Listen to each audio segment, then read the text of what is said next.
Hello friends, नमस्कार, very good morning. स्वागत है आप सारे विद्यार्थियों का जीएस एक्सपर्ट ऑनलाइन के इस यूट्यूब चैनल में।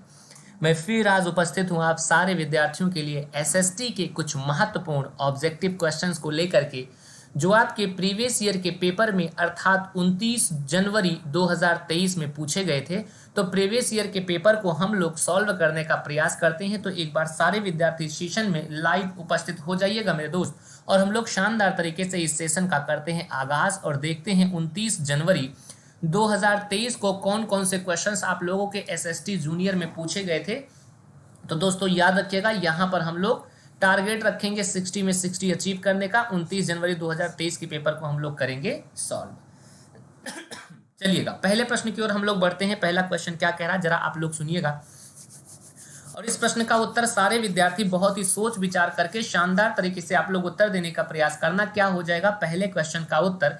इसमें लिखा हुआ है मेरे दोस्त कि 5वीं एवं 6वीं शताब्दी वर्तमान के तमिलनाडु के बड़े स्तर पर खेती करने के लिए यह आवश्यक था कि, बताओ मुझे, जो तमिलनाडु राज्य है मेरे दोस्त, इस तमिलनाडु राज्य में पूछ रहा है ना कि प्राचीन काल में खेती करने का सबसे प्रमुख साधन क्या था। मतलब खेतों की खेती करने का सबसे प्रमुख साधन क्या हुआ करता था, ये आप लोग को बताना है तमिलनाडु में।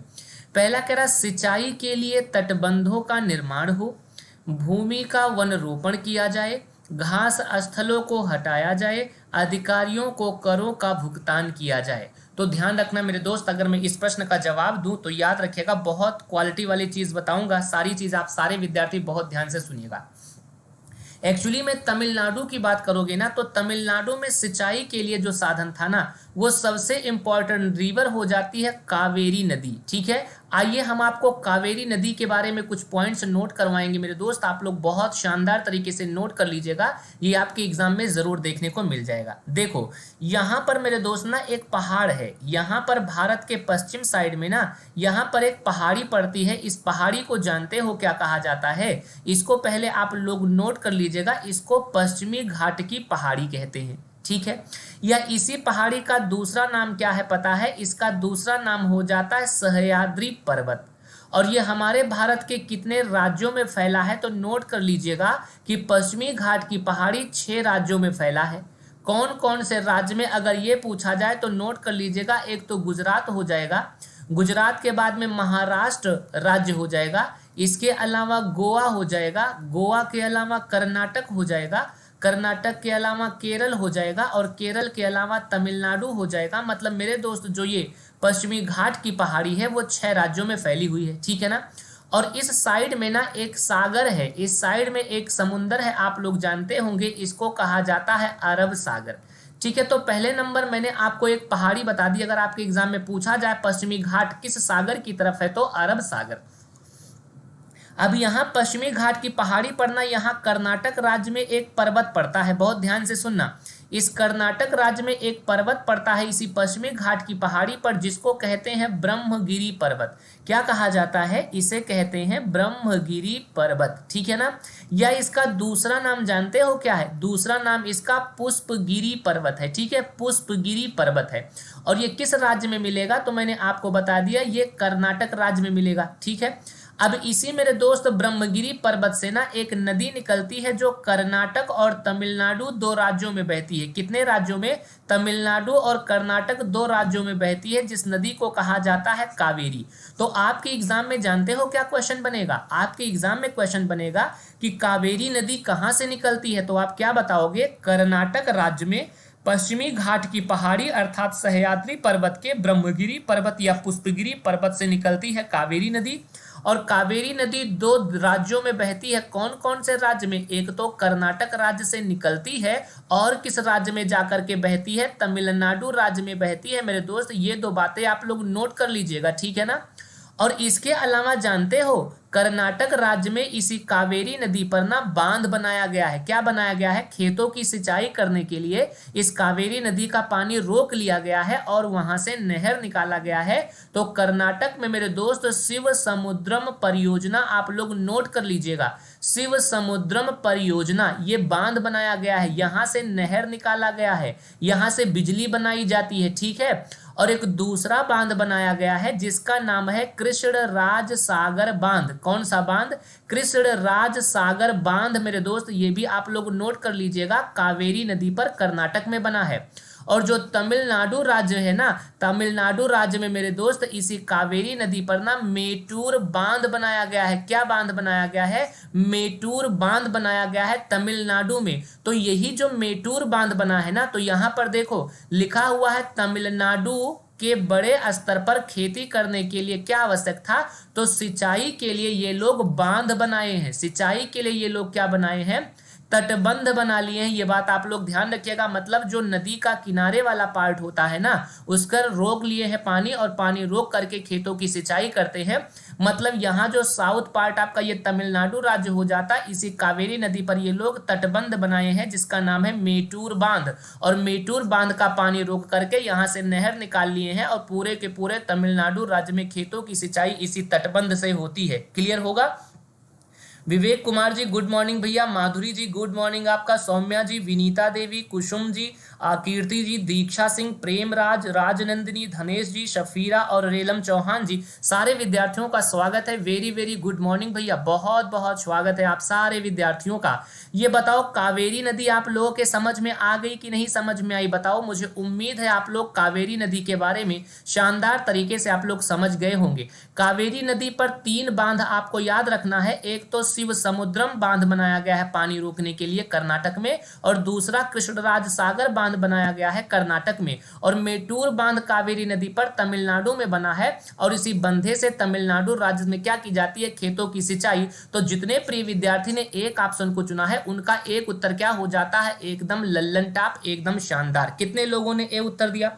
Lakshmi ji very good morning भैया, बहुत बहुत स्वागत है। विवेक जी, अंजलि जी, कंचन गुप्ता जी, नेहा श्रीवास्तव जी, सभी विद्यार्थी का स्वागत है भैया। सौम्या जी, अंजलि कटियार जी, विवेक जी, सभी लोगों का बहुत बहुत हार्दिक रूप से स्वागत है। ठीक है, ऐसे अच्छे तरीके से पढ़ना। एक एक नदियों को मैं आप लोगों को इतना बेहतर याद करा दूंगा ना कि और कहीं पढ़ने की आवश्यकता पड़ेगी ही नहीं। बस आप लोग शिद्दत से जो है जुड़े रहिएगा। ठीक है, शिद्दत से आप लोग जुड़े रहिएगा। एक का ए हो गया आंसर। अब दूसरा प्रश्न आप लोग देखना, ये उल्टा हो गया, पहले 32 आ गया फिर 31 आया है। लिखा हुआ है अशोक के अभिलेख किस लिपि में लिखे गए थे? अभिलेख का मतलब जानते हो? अभिलेख का मतलब जानते हो मेरे दोस्त? सबसे पहला नंबर तो तुम लोग ये ध्यान रख लो कि अशोक का और नाम क्या हुआ करता था? अब अशोक को देवनाम प्रिय कहा जाता था। मतलब अशोक को कहते थे कि ये देवताओं का प्रिय था, इसीलिए इसे देवनाम प्रिय कहते थे।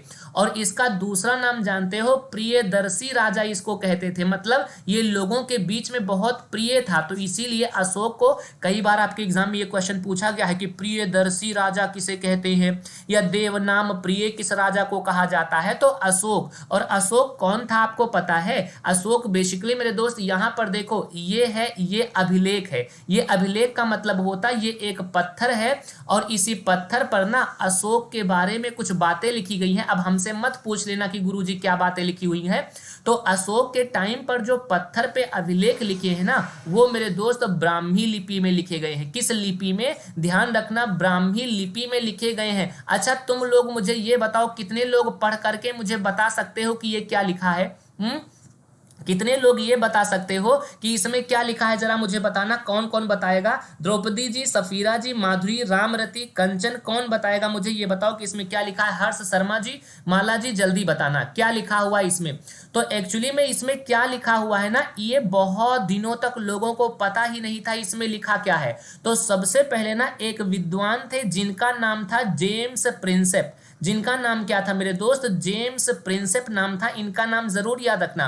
जेम्स प्रिंसेप ने 1837 में ना पहली बार अशोक के अभिलेख को पढ़ा था। ये बात ध्यान रखना। अगर ये पूछा जाए ना कि अशोक ने जो पत्थर के अभिलेख लगवाए थे, जैसे प्रधान जी और विधायक जी होते नहीं हैं, अगर किसी सड़क का उद्घाटन होता है तो एक पत्थर लगवा लेते हैं कि फलाने तारीख को फलाने विधायक के कर कमलों के द्वारा 1 किलोमीटर की ये सड़क बनाई गई। बात समझ रहे हो ना?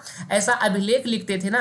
ऐसे अशोक ने भी ढेर सारे अभिलेख लिखवाए थे। और इसके अभिलेख जानते हो पाकिस्तान में भी मिले हैं, इसके अभिलेख अफगानिस्तान में भी मिले हैं, इसके अभिलेख नेपाल में भी मिले हैं। तो इससे ये पता चलता है ना कि अशोक का शासनकाल पाकिस्तान, अफगानिस्तान और नेपाल सब जगह पर होता था। तो ये ब्राह्मी लिपि में ये लिखते थे। तो 1837 में अशोक के अभिलेख को सबसे पहले जेम्स प्रिंसेप ने पढ़ा था। ये बात आप लोग अच्छे तरीके से याद रखिएगा, शानदार तरीके से याद रखिएगा, ठीक है ना। अरे इसमें यही लिखा होता था कि मेरा शासन कहाँ कहाँ तक है, मैंने क्या क्या चीजें बनवाई है, ये सारी चीज।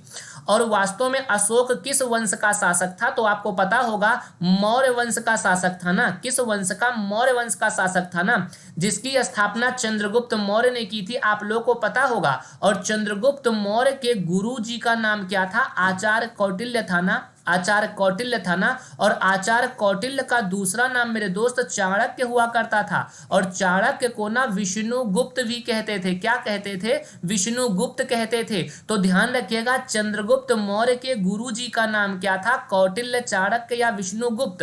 और इन्होंने ना, चाणक्य ने एक पुस्तक लिखी थी, इनके पुस्तक का नाम आप लोग जरूर याद रखिएगा। उस पुस्तक का नाम था अर्थशास्त्र। उस पुस्तक का नाम क्या था? अर्थशास्त्र। और अर्थशास्त्र में उन्होंने क्या लिखा था पता है? उसमें उन्होंने लिखा था कि राजा कैसे बनते हैं, मतलब राजा का काम क्या होता है, राजनीति से संबंधित ये किताब है। ये बात ध्यान रखना, अर्थशास्त्र से संबंधित किताब नहीं है।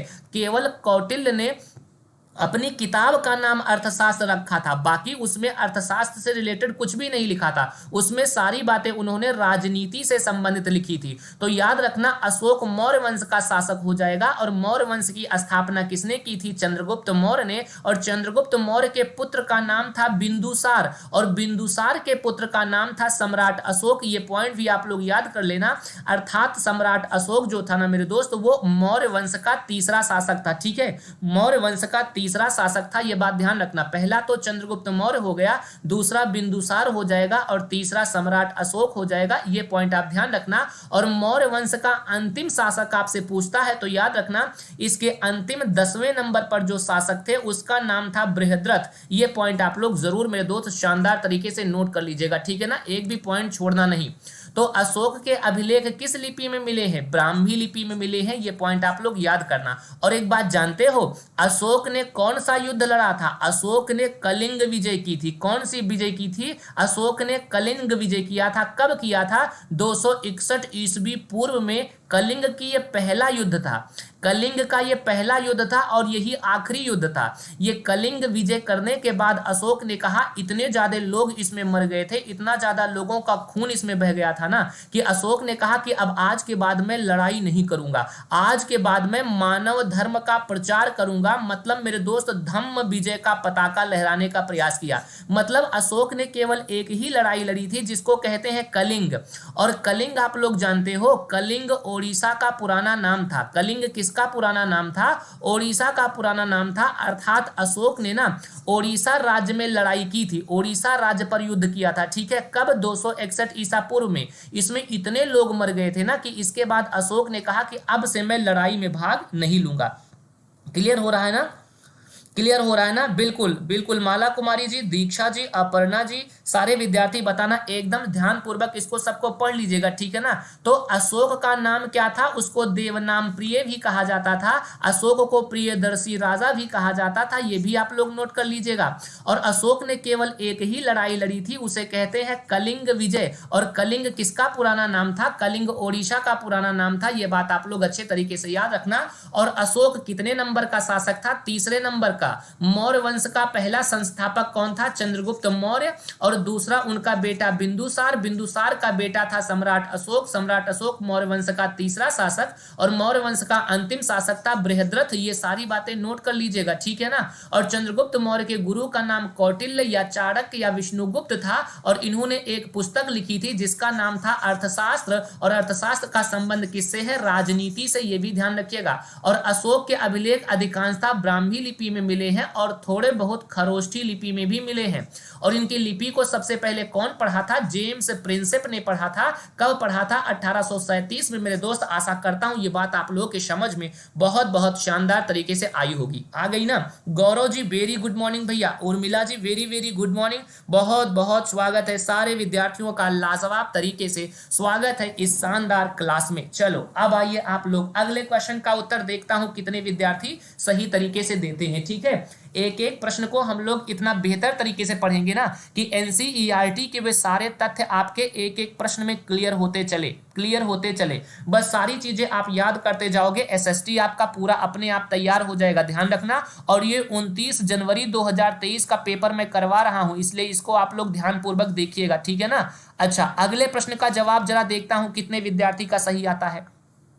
33वां क्वेश्चन आपसे कह रहा है कि निम्नलिखित में से कौन सा विकल्प मृतकों को उनके सामान के साथ दफनाए जाने के कारण की सबसे अच्छी व्याख्या है? अरे आप लोगों को एक बात पता होगा, अगर आप लोग को एक बात पता हो मेरे दोस्तों तो बताओ।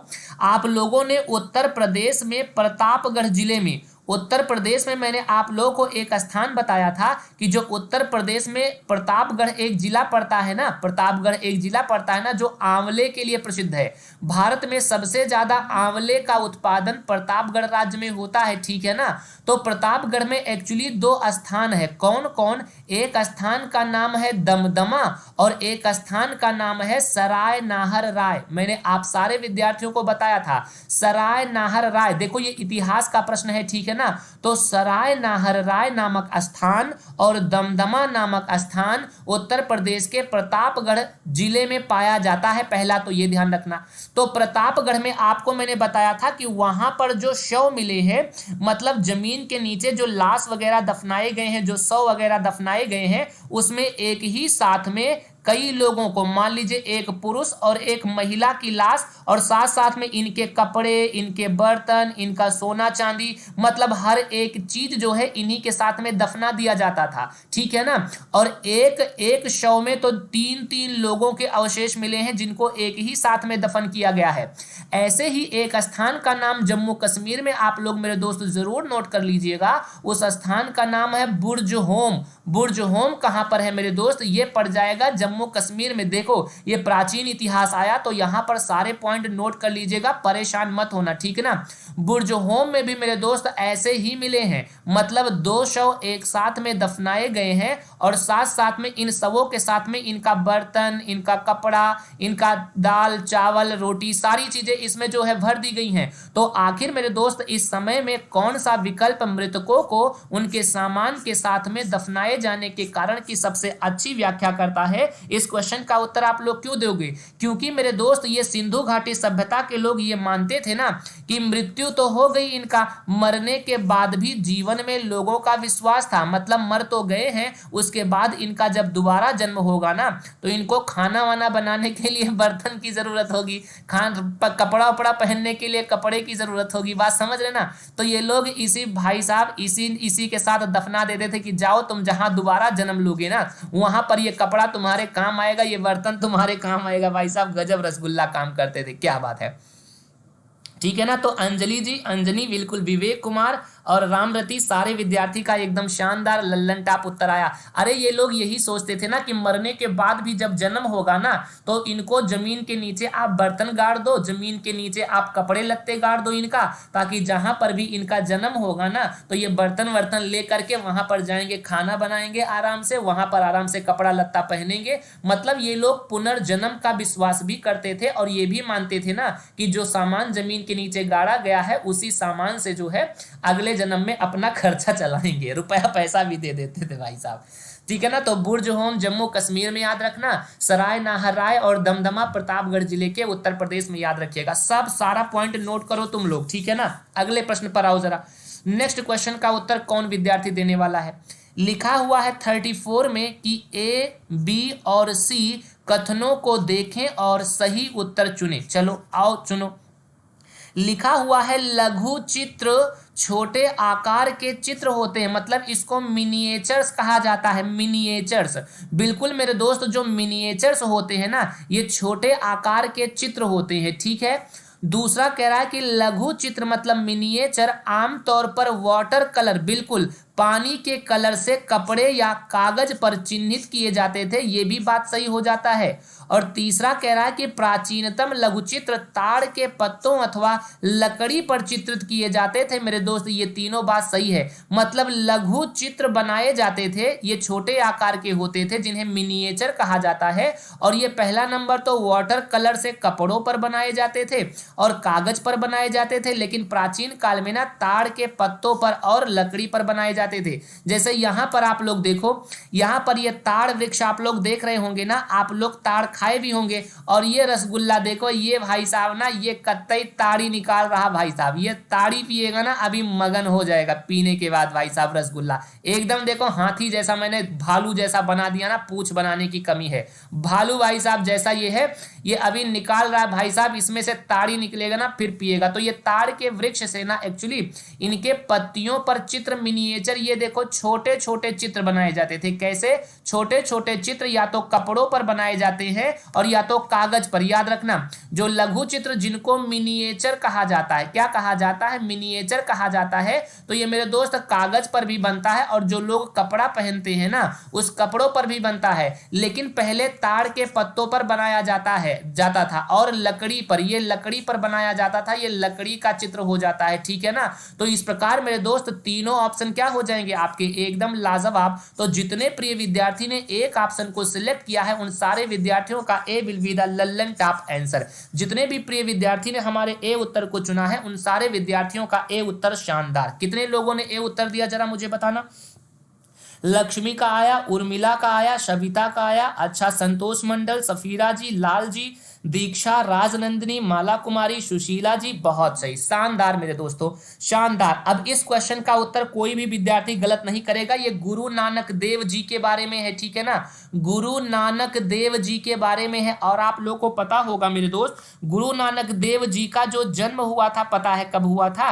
इनका जन्म 1469 में हुआ था। और इनकी मृत्यु कब हुई थी पता है मेरे दोस्त? याद रखना, इनकी मृत्यु 1539 में हुआ था, ठीक है ना? और गुरु नानक देव जी ने ही सिख धर्म की स्थापना की थी। किसकी स्थापना? सिख धर्म की स्थापना गुरु नानक देव जी ने की थी। यह बात आप लोग अच्छे तरीके से याद रखना। और गुरु नानक देव जी का जन्म कहां हुआ था पता है? इनका जन्म हुआ था पाकिस्तान में। कहां पर? पाकिस्तान में एक स्थान है जिसका नाम है तलवंडी। पाकिस्तान में एक स्थान है जिसका नाम है तलवंडी, और तलवंडी में एक गांव पड़ता है जिसका नाम है नाना साहेब। बात ध्यान रखिएगा आप लोग अच्छे तरीके से। तो गुरु नानक देव जी का जन्म 1469 में पाकिस्तान के तलवंडी नामक स्थान में नाना साहेब में हुआ था। ये बात आप लोग ध्यान रखिएगा, ठीक है ना? तो यहां पूछा जा रहा है कि इनके द्वारा बनाए गए शुरुआती पवित्र स्थान पर, मतलब जहां पर गुरु नानक देव जी बैठ करके पूजा करते थे ना, जहां पर गुरु नानक देव जी बैठ करके पूजा पाठ करते थे ना, उसी पवित्र स्थान को गुरु नानक देव जी धर्मशाला कहते थे। क्या कहते थे? धर्मशाला कहते थे। धर्मशाला को वर्तमान समय में गुरुद्वारा कहा जाने लगा है। धर्मशाला को अब क्या कहा जाता है? अब गुरुद्वारा कहा जाता है। जितने सिख धर्म के लोग हैं वो इसी गुरुद्वारे में जाकर के पूजा करते हैं। जैसे मेरे दोस्त हिंदू धर्म वाले मंदिर में जाकर के पूजा करते हैं, और साथ साथ में जो इस्लाम धर्म वाले हैं वो मस्जिद में जाकर के पूजा करते हैं, ठीक है ना? मस्जिद में। और मेरे दोस्त जो ईसाई वाले लोग हैं, जो क्रिश्चियन वाले लोग हैं ना, ये चर्च में जाकर के पूजा करते हैं। इन तीनों चारों बातों को भी आप लोग नोट कर लीजिएगा। क्या क्या मैंने बताया? गुरुद्वारे में कौन पूजा करता है? जो सिख संप्रदाय के लोग हैं ये गुरुद्वारे में पूजा करते हैं। हिंदू देवी देवता मंदिर में रहते हैं, ईसाई धर्म के लोग चर्च में पूजा करते हैं, और इस्लाम धर्म के लोग मस्जिद में पूजा करते हैं। तो इसी गुरुद्वारा को गुरु नानक देव जी क्या कहा करते थे? धर्मशाला कहा करते थे। यह बात ध्यान रखना। और लंगर का मतलब जानता है क्या होता है? लंगर का मतलब होता है रसोई, और ऐसी रसोई ना जिसमें सभी जाति, सभी धर्म, सभी संप्रदाय के लोग इसमें खाना खाने के लिए आते थे। तो खालसा नहीं होगा, खालसा जमीन होती थी। खालसा मुगलों के शासनकाल में जमीन हुआ करती थी, ठीक है ना? ये धर्मशाला पहले कहते थे, लेकिन धर्मशाला को अब गुरुद्वारा कहा जाने लगा है, ठीक है ना? क्या हो जाएगा? डी किसने दिया है? ये देखो, ये इसी को ना, इसी को दोस्तों गुरु नानक देव जी धर्मशाला कहते थे। गुरु नानक देव जी इसको धर्मशाला कहते थे, लेकिन अब इसको क्या कहा जाने लगा? अब मेरे दोस्त इसको गुरुद्वारा कहा जाता है, ठीक है ना, गुरुद्वारा कहा जाता है। और इन्हीं की वजह से गुरु वो पूर्णिमा मनाया जाता है ना, इनका जन्म चूंकि पूर्णिमा के दिन हुआ था, इसीलिए मेरे दोस्त गुरु पूर्णिमा मनाया जाता है। जब गुरु नानक देव जी का जन्म हुआ था उसी दिन को। ये है गुरु नानक देव जी, ठीक है ना। ये बात आप लोगों को अच्छे तरीके से, शानदार तरीके से याद रखिएगा, ठीक ना। अच्छा, अगले प्रश्न का जवाब आप लोग जरा ध्यानपूर्वक पढ़ करके एक बार दो तो। बिल्कुल, किसका उत्तर आया? दिव्या सिंह ने डी दिया है, लाल जी ने डी दिया, नेहा का, माला का, लक्ष्मी का, राजनंदिनी, विवेक कुमार, प्रेमराज, हर्ष शर्मा, सभी विद्यार्थी का, अर्चित चौधरी जी, अंजलि, उपेंद्रा, सभी लोगों का उत्तर आया एकदम शानदार डी। अब इस प्रश्न को आप लोग ना लल्लन टाप तरीके से पढ़ना, एकदम लाजवाब तरीके से, कतई लाजवाब तरीके से तुम लोग एक बार पढ़ करके ना एक बार सही उत्तर दो भाई साहब, एकदम मजा आ जाए। लिखा हुआ है 36 नंबर क्वेश्चन, आपसे क्या कह रहा है पहले सुन लो। लिखा हुआ है कि निम्नलिखित कथनों ए और आर को पढ़िए और फिर सही विकल्प का चयन कीजिएगा। ये बड़ा प्रश्न देख करके आप लोगों को कतई घबराना नहीं है, एकदम से घबराना नहीं है, ये बात ध्यान रखना। क्या लिखा हुआ है? पहला कह रहा है अभिकथन ए। अभिकथन ए में क्या लिखा लिखा है सुनो जरा। लिखा हुआ है लगभग 2500 वर्ष पहले कुछ जनपद दूसरों की तुलना में अधिक महत्वपूर्ण हो गए और इन्हें महाजनपद कहा जाने लगा। आप लोगों को पता होगा मेरे दोस्त, प्राचीन काल में कितने महाजनपद होते थे? 16 महाजनपद। जैसे आज के डेट में 28 राज्य नहीं होते, आज के डेट में 28 राज्य है ना मेरे दोस्त, वैसे प्राचीन काल में 16 राज्य हुआ करते थे और इन 16 राज्यों को महाजनपद कहा जाता है। जैसे अपने देश में देखो जनपद होता है ना, जनपद का मतलब जिसको जिला कहते हो ना, और कई जिला मिला करके राज्य बनता है ना, तो वैसे मेरे दोस्त ये लोग कई जिला को मतलब कई जनपद को मिला करके महाजनपद कहते थे। और कुल कितने महाजनपद हुआ करते थे मेरे दोस्त? याद रखिएगा 16 महाजनपद। कौन कौन से 16 महाजनपद हैं इसका नाम आप लोग नोट करो जरा। यहां पर देखो मैंने 16 महाजनपद का नाम और उसकी राजधानी लिख दी है, एक बार आप लोग इसका नोट कर लीजिएगा। काशी, काशी का जनपद, काशी महाजनपद की राजधानी वाराणसी। कौशल, कौशल की श्रावस्ती हुआ करती थी। अंग की चंपा, मगध का राजगृह राजधानी। बज्जी का वैशाली हुआ करता था। मल्ल का कुशीनारा हुआ करता था। चेदी का श्रोतिमती होता था। वत्स का कौशाम्बी। कुरु का इंद्रप्रस्थ, ये दिल्ली वाला एरिया होता था, मेरठ और हरियाणा का, ठीक है। और पंचला का होता था काम्पिल्य, पांचाल का काम्पिल्य। मत्स्य का विराटनगर। सूरसेन का मथुरा। आशाका का पैथन। अवंती का उज्जैनी। गंधार का तक्षशिला। कंबोज का पूंछ हुआ करता था। मेरे दोस्त ये 16 महाजनपद आप लोग और इनकी राजधानी जरूर याद करना। ये टोटल कितने महाजनपद हो गए? 1 काशी, 2 कौशल, 3 अंग, 4 मगध, 5 वज्जी, 6 मल्ल, 7 चेदी, 8 वत्स, 9 कुरु, 10 पांचाल, 11 मत्स्य, 12 सूरसेन, 13 आशाका, 14 अवंती, 15 गंधारा और 16वां हो जाएगा कंबोज, ठीक है ना। टोटल महाजनपद कितने हो गए? 16, ठीक है ना। तो ये मेरे दोस्त महाजनपद होते थे।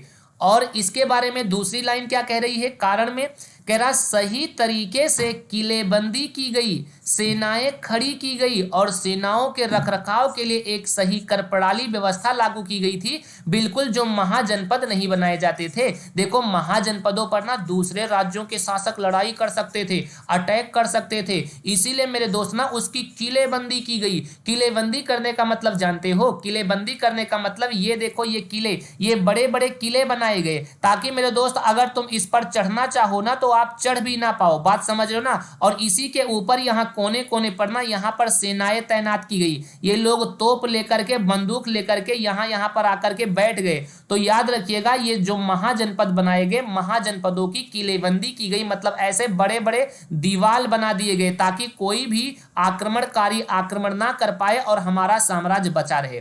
तो जैसे आज कितने 28 राज्य हो गए हैं, उस टाइम पर केवल 16 राज्य हुआ करता था जिसको महाजनपद कहते थे। तो जितने प्रिय साथी ने एक ऑप्शन को सिलेक्ट किया है उन सारे विद्यार्थियों का A will be the right answer. कितने लोगों ने ए दिया?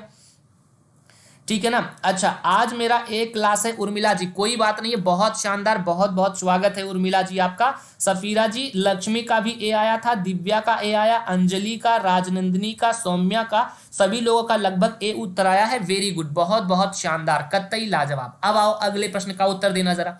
नेक्स्ट प्रश्न का उत्तर आप लोग एकदम लल्लन टाप तरीके से जरा बताओ किसका उत्तर ये सही आएगा।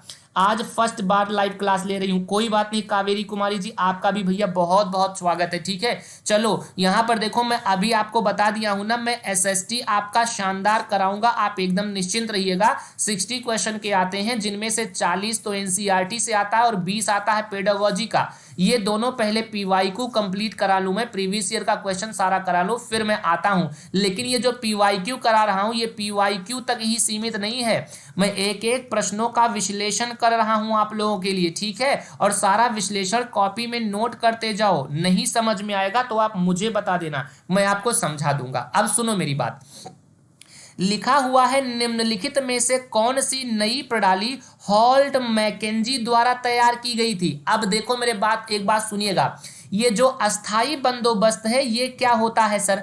अस्थाई बंदोबस्त की प्रथा जो चालू की गई थी ना, ये लॉर्ड कॉर्नवालिस के द्वारा चालू की गई थी। ठीक है, पहला नंबर तो तुम ये नोट कर लो, लॉर्ड कॉर्नवालिस ने। लेकिन ये अस्थाई बंदोबस्त होता क्या है सर। अस्थाई बंदोबस्त का मतलब होता है ना मेरे दोस्त, जैसे एक गांव होता है, गांव होता है ना, गांव में लॉर्ड कॉर्नवालिस ने जमींदारों को जमीन दे दी और ढेर सारे क्या बना दिए, ढेर सारे जमींदार बना दिए। कौन बना दिया, लॉर्ड कॉर्नवालिस ने। जब ढेर सारे जमींदार बना दिए ना, तो इन्होंने, लॉर्ड कॉर्नवालिस ने, अस्थाई बंदोबस्त ने कहा था कि जमींदार तुमको मैं जमीन दे रहा हूं और तुम जमीन पर किसानों से खेती करवाना, और जमीन से किसानों से खेती करवाने के बाद उनसे लगान वसूलना, और लगान वसूलने के बाद तुम अंग्रेजों को ला करके उसको दे देना। तो ये थी अस्थाई बंदोबस्त की व्यवस्था, ये बात ध्यान रखना। ठीक है, तो जो आज के डेट में जमींदारी प्रथा आपको दिखाई पड़ती है, जिनके पास में ढेर सारी जमीन है ना, तो वो जमींदारी प्रथा इसी लॉर्ड कॉर्नवालिस ने शुरू करवाई थी अस्थाई बंदोबस्त के अंतर्गत। तो जमींदारों के पास ढेर सारी जमीन हो जाती थी और किसानों से खेती करवाता था और उनसे लगान लेकर के लॉर्ड कॉर्नवालिस को अंग्रेजों को देता था। तो ये तो लॉर्ड कॉर्नवालिस ने शुरू किया। महलवाड़ी बंदोबस्त का मतलब जानते हो क्या होता है। अंग्रेजों ने क्या किया, ऐसे पूरा का पूरा एक गांव ले लिया और गांव में एक ना, गांव को क्या नाम दे दिया, महल। एक गांव बराबर क्या कहा जाता था, पहले महल कहते थे, और महल का एक मुखिया बनाया जाने लगा जिसको कहते हैं प्रधान आज के डेट में, लेकिन उस टाइम पर उनको लंबरदार कहा जाता था। ध्यान रखना, आज गांव के मुखिया को प्रधान कहते हैं ना, लेकिन पहले अंग्रेजों के शासनकाल में उनको लंबरदार कहा जाता था। ठीक है ना, तो अब इनके जिम्मेदारी पर एक गांव इन लंबरदार को दे दिया गया, और इन लंबरदार से अंग्रेजों ने कह दिया कि तुम एक काम करना ना, तुम एक काम करना कि तुम सारी चीजें जो है पैसा वसूल करके ला करके हमको देना। तो ये महलवाड़ी प्रथा शुरू किया था किसने, हॉल्ट मैकेंजी ने। ये पॉइंट आप लोग अच्छे तरीके से जरूर नोट कर लीजिएगा। ठीक है ना, हॉल्ट मैकेंजी ने महलवाड़ी प्रथा शुरू की थी, ये पॉइंट आप लोग जरूर शानदार तरीके से मेरे दोस्तों, ये है हॉल्ट मैकेंजी। ये क्या है, हॉल्ट मैकेंजी, इनके बारे में आप लोग जरूर याद रखना। तो अस्थाई बंदोबस्त किसने शुरू किया, लॉर्ड कॉर्नवालिस ने। किसने शुरू किया, लॉर्ड कॉर्नवालिस ने शुरू किया था अस्थाई बंदोबस्त। और महलवाड़ी किसने शुरू किया, हॉल्ट मैकेंजी ने शुरू किया। और रैयतवाड़ी प्रथा मेरे दोस्त थॉमस मुनरो ने शुरू किया था। ये तीनों पॉइंट आप लोग प्लीज नोट कर लीजिएगा, क्योंकि ये आपके एग्जाम में जरूर देखने के लिए मिल जाएंगे। ठीक है ना, हाँ ठीक है। जस्मीन जी, आप एकदम परेशान मत होइएगा, ठीक है ना, सब कुछ हो जाएगा। अरे 20 अगस्त को एग्जाम है, कब है, 20 अगस्त को एग्जाम है, काहे परेशान हो, आराम आराम से पढ़ो। 20 अगस्त को एग्जाम है, टेंशन एकदम मत लीजिए। ठीक है, तो यहाँ अस्थाई बंदोबस्त लॉर्ड कॉर्नवालिस ने, महलवाड़ी मैकेंजी मार्टिस ने, और रैयतवाड़ी प्रथा थॉमस मुनरो ने। इसमें अंग्रेज लोग ना डायरेक्ट किसान से टैक्स वसूलते थे, डायरेक्ट किसान से लगान लेते थे। ये बात आप लोगों को याद रखना है। कितने लोगों का उत्तर सही आया, ठीक है ना, हाँ भाई बिल्कुल सही बात है। कावेरी जी बिल्कुल लाइक कर दीजिएगा और थोड़ा सा आप लोग शेयर कर देना, और अगर पसंद आएगा तो कम से कम आप लोग ना सब्सक्राइब जरूर कर लीजिएगा चैनल को। ठीक है, आज चैनल को सारे विद्यार्थी सब्सक्राइब जरूर कर लेंगे। अब इस प्रश्न का उत्तर कौन विद्यार्थी मुझे बताएगा, शानदार तरीके से आप लोग इस प्रश्न का उत्तर बेहतर तरीके से आप लोग देने का प्रयास कीजिएगा। लिखा हुआ है निम्नलिखित में से किस राज्य के कैकोलार और देवांग समुदाय, अरे ये समुदाय हैं, ध्यान रखना। जैसे जैसे मेरे दोस्त आपको पता होगा चांगपा नामक जनजाति कहाँ पाई जाती है। अगर पूछा जाए चांगपा नामक जनजाति कहाँ पाई जाती है तो आप लोग जानते हो ना, लद्दाख में पाई जाती है ना चांगपा नामक जनजाति। और ये चांगपा नामक जनजाति चांगथांग नामक बकरी पालती है ना। कौन सी बकरी? चांगथांग नामक बकरी पालते हैं ये लोग, ठीक है ना। और इन्हीं से कौन सी शॉल बनाई जाती है? पश्मीना शॉल बनाई जाती है। ये बात आप लोगों को अच्छे तरीके से ध्यान रखना है। सीटेट प्राइमरी में ये क्वेश्चन पूछा गया था ना कि पश्मीना शॉल बकरी के बाल से बनता है कि भेड़ के बाल से बनता है, तो याद रखना पश्मीना शॉल बकरी के बाल से बनता है, ठीक है ना, बकरी के बाल से। तो जैसे चांगपा जनजाति होती है ना, वैसे कैकोलार लोग होते हैं और देवांग लोग होते हैं। ये दक्षिण भारत में आपको मिलेंगे। कहां पर मिलेंगे? दक्षिण भारत का मतलब अगर आप जाओगे ना तो आपको तमिलनाडु राज्य हो गया, तमिलनाडु के अलावा केरल राज्य हो गया, केरल के अलावा कर्नाटक राज्य हो गया, कर्नाटक के अलावा आंध्र प्रदेश राज्य हो गया। इन दक्षिणी भारत के राज्यों में ना दो लोग पाए जाते हैं। कौन? एक तो कैकोलार पाए जाते हैं और एक देवांग पाए जाते हैं। ये लोग कपड़े की कताई बुनाई करते हैं, ये लोग कपड़ा बनाते हैं, ठीक है ना। जैसे उत्तर भारत में अपने यहाँ देखो, उत्तर प्रदेश में जुलाहा कहा जाता है ना। बुनकरों को आप लोग क्या कहते हो? जो कपड़ा बनाते हैं अपने यहाँ, उनको मेरे दोस्त जुलाहा कहते हो ना। ये बात आप लोग के समझ में आ रही है ना? इनको मेरे दोस्त जुलाहा कहा जाता है, ठीक है ना, उत्तर भारत में, ठीक है ना। ये बात आप लोग याद रखना। और मुझे आप लोग एक क्वेश्चन का मुझे उत्तर दीजिएगा कि कौन सी जनजाति ऐसी है, कौन सी ट्राइब ऐसी है ना जो दीपावली को शोक का पर्व के रूप में बनाती है? कौन विद्यार्थी बताएगा कि दीपावली को शोक का पर्व के रूप में क्यों मनाती है? कौन सी जनजाति होती है जो दीपावली को शोक का पर्व, मतलब ये लोग दुख मानते हैं, ये लोग दीपावली को दुख मानते हैं, ये लोग रावण को सही मानते हैं। जरा बताना कौन सी जनजाति के लोग दीपावली को शोक का पर्व के रूप में मनाते हैं? जल्दी आप लोग कमेंट बॉक्स में छाप दीजिएगा, ठीक है ना। तो दक्षिण भारत हो जाएगा। और सबसे ज्यादा जनजाति किस राज्य में पाई जाती है आप लोग जानते हो? सबसे ज्यादा जनजाति मेरे दोस्त मध्य प्रदेश राज्य में पाई जाती है। ये पॉइंट आप लोग नोट कर लीजिएगा, ठीक है ना। और इसके अलावा मैं आपको कुछ और नोट करा रहा हूं, मेरी बात सुनना। आपके भारत में मुझे बताओ गोंड जनजाति कहां मिलती है? गोंड जनजाति के अलावा भील जनजाति कहां मिलती है? और उसके बाद में जो संथाल जनजाति है ना, ये संथाल जनजाति कहां पाई जाती है? इसके अलावा मेरे दोस्त टोडा जनजाति कहां मिलेगी? टोडा जनजाति के अलावा मुझे आप लोग बताना ओंग जनजाति कहां मिलती है? ओंग के अलावा जोरवा जनजाति, और जोरवा के अलावा मेरे दोस्त शोम्पेन जनजाति कहां पाई जाती है? ये क्वेश्चन आपके एग्जाम में पूछा जा सकता है, ठीक है ना। ये जनजातियां कहां कहां पाई जाती हैं आप लोग कमेंट करना। इसका उत्तर तो हो गया दक्षिण भारत, ठीक है। अब यहां देखो क्या हो जाएगा इस प्रश्न का उत्तर? थारू, बिल्कुल, बहुत शानदार। अनुराग दुबे जी थारू, बहुत बहुत शानदार, बहुत बहुत शानदार। अंजलि उपेंद्र ने कहा थारू, वेरी गुड मेरे दोस्त। दीपावली को शोक का पर्व के रूप में कौन सी जनजाति मनाती है? थारू जनजाति। और ये लोग आपके उत्तर प्रदेश राज्य में पाए जाते हैं और साथ साथ में उत्तराखंड राज्य में पाए जाते हैं। थारू जनजाति के लोग ये दीपावली को शोक के पर्व के रूप में मनाते हैं, ठीक है ना। अब देखो गोंड जनजाति के लोग तो मध्य प्रदेश में पाए जाते हैं और भील जनजाति के लोग सबसे ज्यादा ना राजस्थान राज्य में मिलते हैं। संथाल जनजाति तो झारखंड में मिलती है, ठीक है ना। जैसे आपके देश की वर्तमान राष्ट्रपति कौन है? द्रौपदी मुर्मू है ना।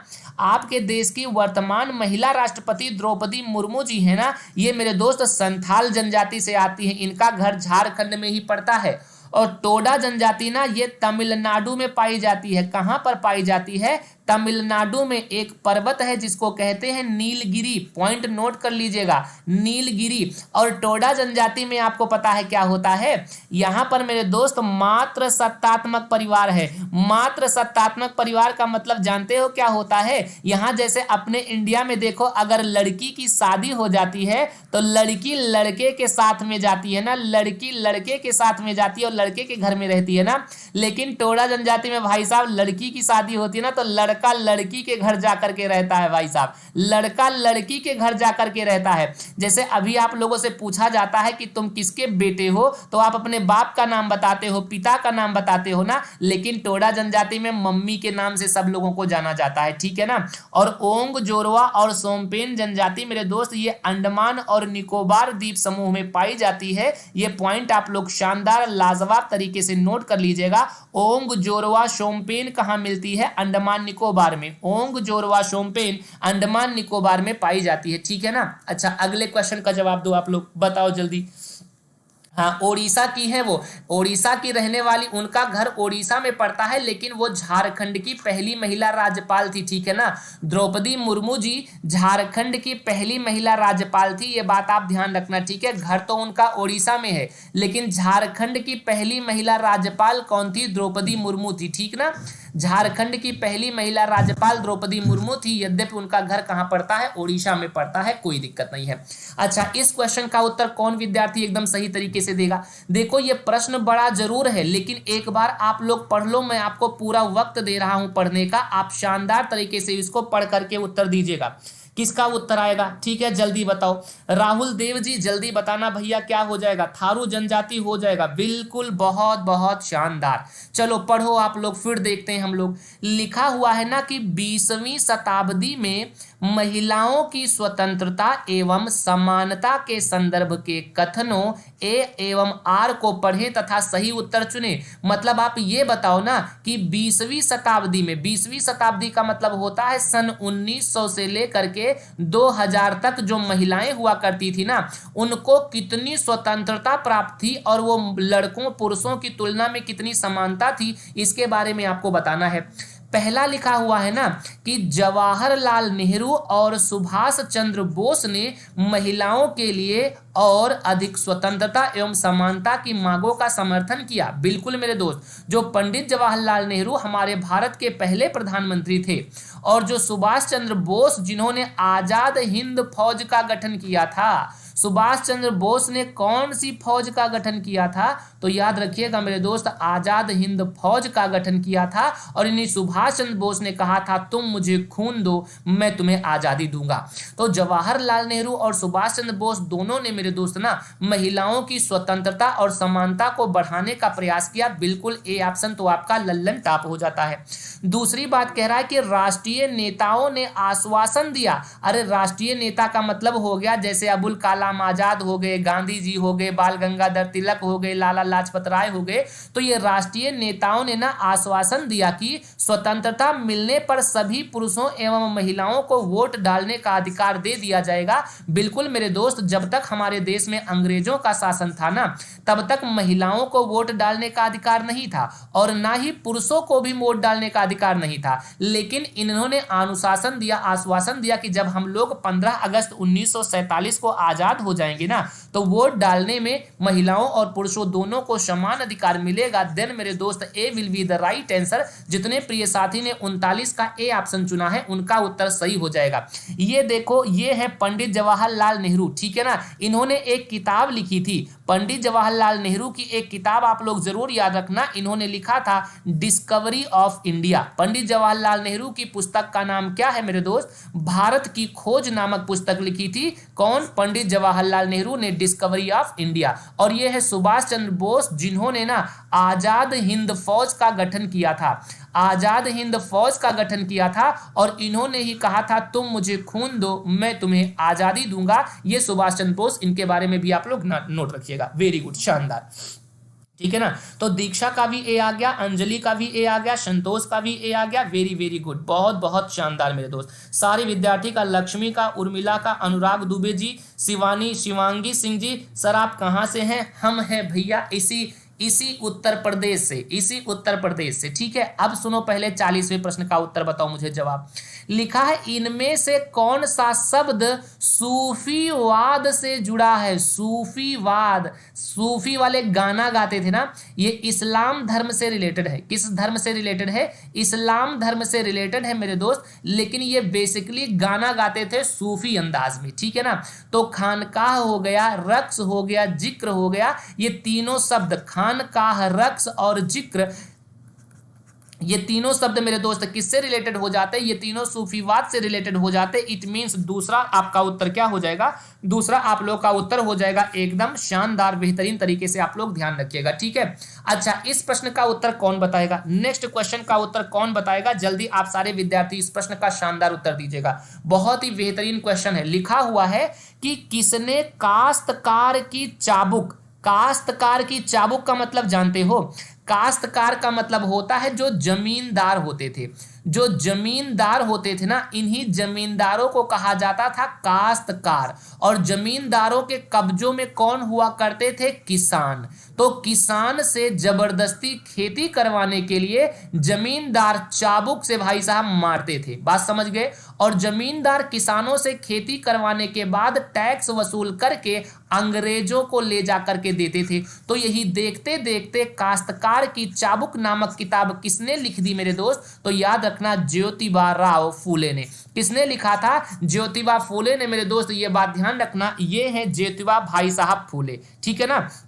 और इन्होंने ना क्या लिखा था, इनके काश्तकार की चाबुक का मतलब जानते हो क्या होता है, इसका मतलब होता है द कल्टीवेटर्स, क्या कहते हैं इसको, द कल्टीवेटर्स व्हिप कार्ड, क्या हो जाएगा, व्हिप कार्ड, ये बात आप लोग याद रखना। और जो ज्योतिबा राव फूले थे मेरे दोस्त ना, इन्होंने सत्यशोधक समाज की स्थापना की थी। किस समाज की, सत्यशोधक समाज की स्थापना। आपके एग्जाम में पूछेगा कि सत्यशोधक समाज की स्थापना किसने की थी, तो किसने किया था, इन्होंने किया था, ज्योतिबा फूलों ने। और ये जाति प्रथा के घोर विरोधी थे, किसके, जाति प्रथा के ये घोर विरोधी थे, ठीक है ना। और इन्होंने, ज्योतिबा राव फूले ने एक और पुस्तक लिखी थी मेरे दोस्त, जिसका नाम था गुलामगिरी। सारे पॉइंट आप लोग नोट कर लीजिएगा। देखो आप लोग एनसीईआरटी में जितना पढ़ोगे ना, मैं आपको एक एक क्वेश्चन में उतना जानकारी आपको दे दूंगा मेरे दोस्त, ये पक्का मान करके चलिएगा।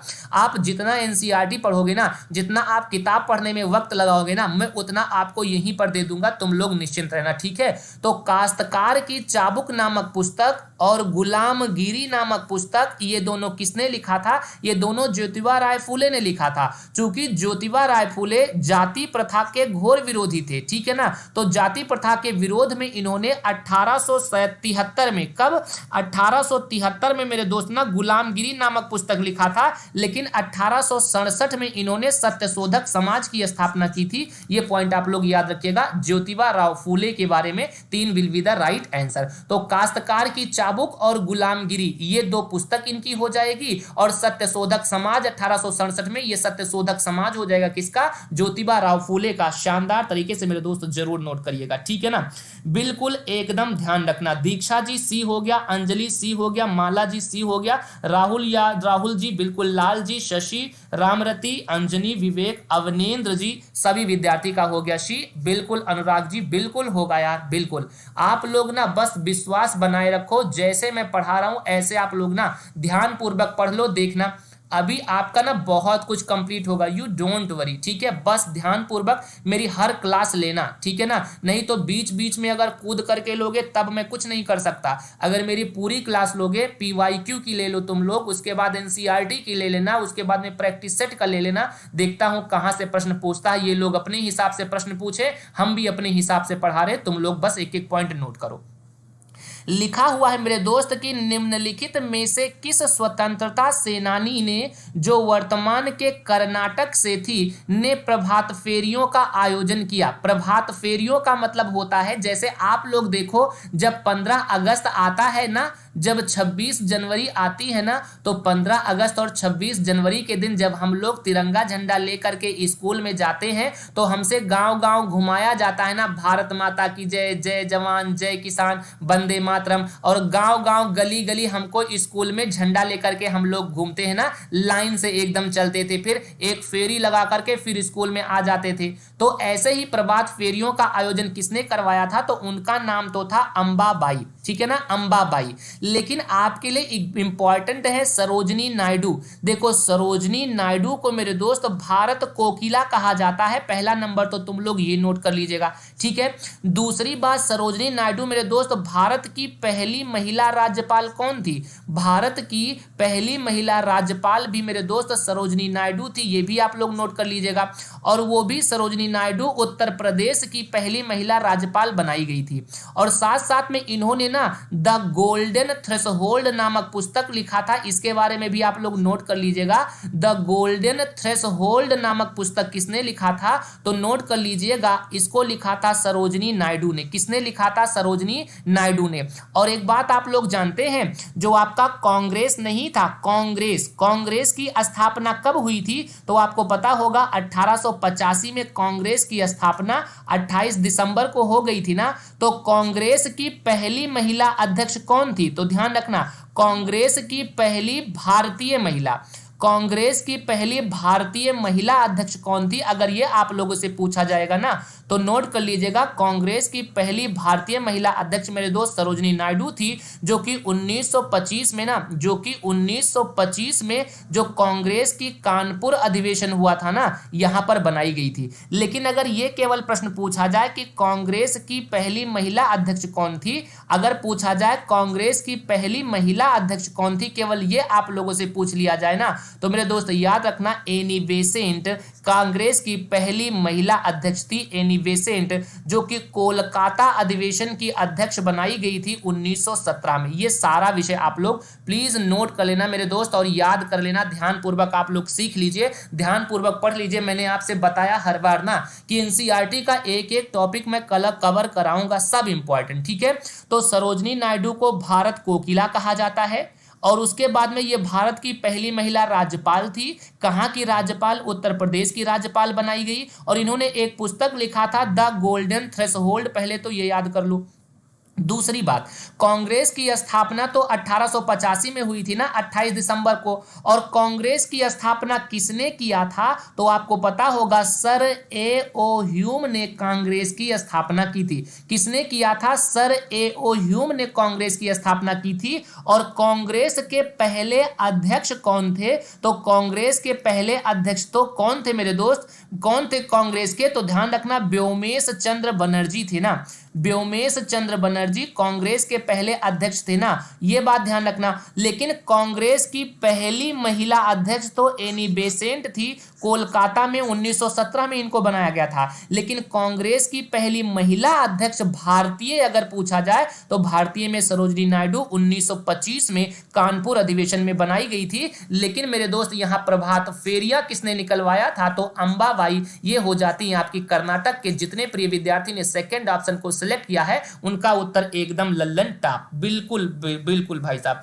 धनेश जी, सर मेरा हर क्वेश्चन का आंसर गलत हो जाता है, क्या करूं। रेगुलर क्लास देखो, फिर देखो धीरे धीरे नहीं गलत हो जाएगा, मैं इतनी बार रिवाइज करा दूंगा ना, ठीक है ना। एक बात ध्यान रखिएगा, ठीक है ना, एक बार आप लोग ध्यान रखिएगा। तो अंजलि का, लक्ष्मी का, दीक्षा का, विवेक का, लाल जी का, सारे विद्यार्थी का उत्तर आया भी, बहुत बहुत शानदार मेरे दोस्त। टेंशन ना लो यार, अभी तो मैंने शुरू किया ना, कहते ना अभी तो पार्टी शुरू हुई है, अभी अभी वक्त बहुत है, अभी तुम टेंशन मत लो। लिखा हुआ है 43 नंबर क्वेश्चंस का, हर एक ट्रिक बताऊंगा, तुम टेंशन ना लो। 43वें प्रश्न में लिखा है कि ए और बी कथनों पर प्रांतीय स्वायत्तता, प्रांतीय स्वायत्तता का मतलब होता है राज्यों को स्वतंत्रता दिया जाए, के संदर्भ में विचार कीजिए और सही विकल्प का चयन कीजिए। प्रांतीय स्वायत्तता का मतलब जानते हो क्या होता है, जैसे हमारा देश का नाम हो जाता है भारत, और भारत में मेन मुखिया होता है प्रधानमंत्री, और हमारे देश में 28 राज्य होते हैं ना, और 28 राज्यों को मेरे दोस्त प्रांत भी कहा जाता है। राज्यों को क्या कहते हैं, राज्यों को प्रांत कहा जाता है। तो देखो 28 राज्यों में काम कौन करता है, मुख्यमंत्री करते हैं ना काम। तो मुख्यमंत्री जब कोई काम करता है तो प्रधानमंत्री उसको रोक लेते हैं। मतलब जो अंग्रेजों का शासनकाल था ना, तो जैसे 28 राज्यों में जो मुख्यमंत्री होते थे उनको गवर्नर कहते थे, ठीक, क्या कहते थे, गवर्नर कहते थे। और जो प्राइम मिनिस्टर, जो राष्ट्रपति होता था, उसे गवर्नर जनरल कहते थे। तो जैसे मुख्यमंत्री कोई काम करता था तो ये प्रधानमंत्री रोक लेते थे।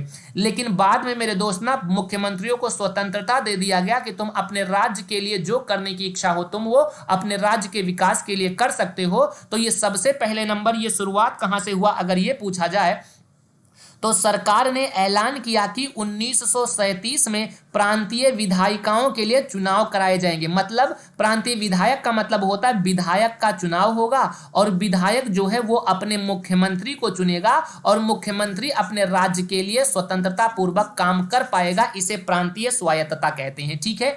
दूसरा, इन चुनावों के परिणाम आने पर 11 में से 7 प्रांतों में कांग्रेस की सरकार बनी। बिल्कुल मेरे दोस्त, जब ये चुनाव हुआ 1937 में ना, तो 1937 में जब राज्य में विधानसभा का चुनाव हुआ तो चुनाव के दौरान उस टाइम पर 11 राज्य थे और 11 राज्यों में मेरे दोस्त 7 राज्य में कांग्रेस के मुख्यमंत्री बने। ये बात आपको याद रखना है। कितने बने? कांग्रेस के बने। ये आपका एक उत्तर हो जाएगा सही। जितने भी विद्यार्थी ने एक उत्तर को सिलेक्ट किया है उनका एक आंसर हो जाता है एकदम शानदार। मतलब ए और बी दोनों आंसर आपका हो जाता है राइट। ठीक है। कितने लोगों ने ए लगाया जरा बताओ? धनेश ने कहा, शशि ने कहा, सुशीला ने कहा, अंजलि ने कहा, विवेक ने कहा, स्वतंत्र ने, जैस्मीन ने, विजय ने। सारे विद्यार्थी का very good. A will be the right answer. A answer आप लोगों का हो जाता है एकदम शानदार। अच्छा, अगले प्रश्न का जवाब कौन देगा? नेक्स्ट क्वेश्चन का उत्तर दीजिएगा। 44 नंबर क्वेश्चन का क्या होगा उत्तर? इसमें लिखा हुआ है ए में क्या लिखा हुआ है अगर आप देखोगे, इसमें लिखा है कि भारतीय संविधान 26 जनवरी 1950 से लागू किया गया। बिल्कुल। देखो दोस्तों, अगर हम कहें कि अपने देश का संविधान कब बना था तो आपको पता होगा 26 नवंबर 1949 को अपने देश का संविधान बन करके तैयार हो गया था। ठीक है ना। और इसमें आपको पता होगा किसने संविधान को बनाया था। हमारे देश के संविधान को याद रखना, संविधान सभा ने बनाया था। किसने बनाया था? हमारे देश के संविधान को संविधान सभा ने बनाया था। ये बात ध्यान रखना। ठीक है ना। संविधान सभा ने बनाया था। तो मुझे ये बताओ कि संविधान सभा की पहली बैठक कब हुई थी? अगर पूछा जाए कि हमारे देश के संविधान को संविधान सभा ने बनाया तो संविधान सभा की पहली बैठक कब हुई थी? तो याद रखना 9 दिसंबर 1946 को संविधान सभा की पहली बैठक हुई थी। जब आपको पता होगा संविधान सभा के पहले अस्थायी अध्यक्ष बनाया गया था। किसको? अस्थायी अध्यक्ष बनाया गया था डॉक्टर सच्चिदानंद सिन्हा को ना। डॉक्टर सच्चिदानंद सिन्हा जो थे वो अपने संविधान सभा के पहले अस्थायी अध्यक्ष थे। ये बात आपको अच्छे तरीके से याद रखना है।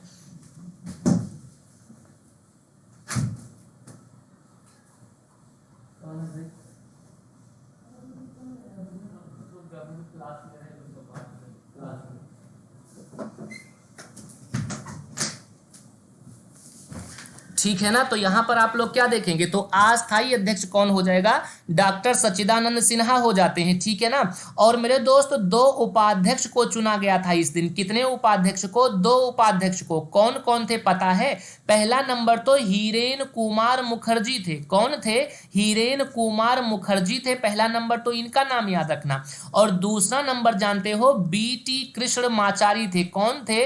बीटी कृष्ण माचारी थे। ये पॉइंट भी आप लोग याद रखिएगा। अब अगर आपसे कहा जाए सर ये संविधान सभा थी क्या, तो मेरे दोस्त जानते हो हमारे देश में इस संविधान सभा में 389 लोग होने थे। कितने लोग? 389 लोग होने थे, जिनमें हिंदू, मुस्लिम, सिख, ईसाई, ब्राह्मण, क्षत्रिय, वैश्य, शूद्र, डॉक्टर, वकील, शिक्षक, मतलब पूरे भारत देश में से हर एक जाति, धर्म, संप्रदाय के लोग ना दिल्ली में जहां संसद भवन है उसी संसद भवन में सभी लोग बैठ करके अपने देश का संविधान लिखते कि गरीबों के लिए क्या व्यवस्था होनी चाहिए, महिलाओं के लिए क्या, मजदूरों के लिए क्या। बात समझ रहे हो ना। तो ये इसने संविधान बनाया अपने देश का। इतनी बात आप लोग याद रखिएगा। और संविधान लागू कब हुआ था? 26 जनवरी 1950 को लागू हुआ था। अब यहां पर क्या लिखा हुआ है कि ऑप्शन तो पहला तो सही हो गया। दूसरा, इसमें सार्वभौम वयस्क मताधिकार को लिया गया और सभी भारतीय जो 18 वर्ष से अधिक आयु के हैं को वोट देने का अधिकार दिया गया। बिल्कुल मेरे दोस्त, अपने देश में देखो होता भी तो है ना कि जो 18 वर्ष के ऊपर है उनको वोट डालने का अधिकार दिया गया है। सभी नागरिकों को कानून के समक्ष माना गया है। बिल्कुल मेरे दोस्त, ये भी सही हो जाएगा। अनुच्छेद नंबर 14 कहता है ना, अनुच्छेद नंबर 14 कहता है कि भारत के सभी नागरिक क्या हो जाएंगे? समान हो जाएंगे मेरे दोस्त। ये बात आप लोगों को अच्छे तरीके से याद रखिएगा। देन ए, बी और C will be the right answer होगा ना। तीनों उत्तर क्या हो जाएगा, एकदम आपका तीनों उत्तर सही हो जाएगा। पहला, भारतीय संविधान 26 जनवरी 1950 को लागू हुआ।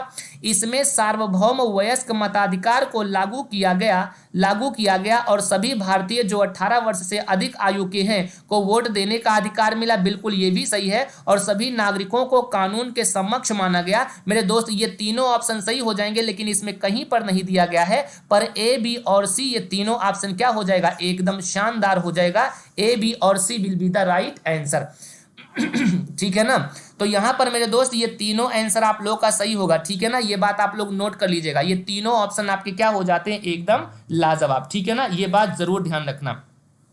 तो ए, बी और सी तीनों हो जाएगा। जितने प्रिय विद्यार्थी ने उसमें आंसर गलत दिया गया था तो तीनों हो जाएगा। ठीक है।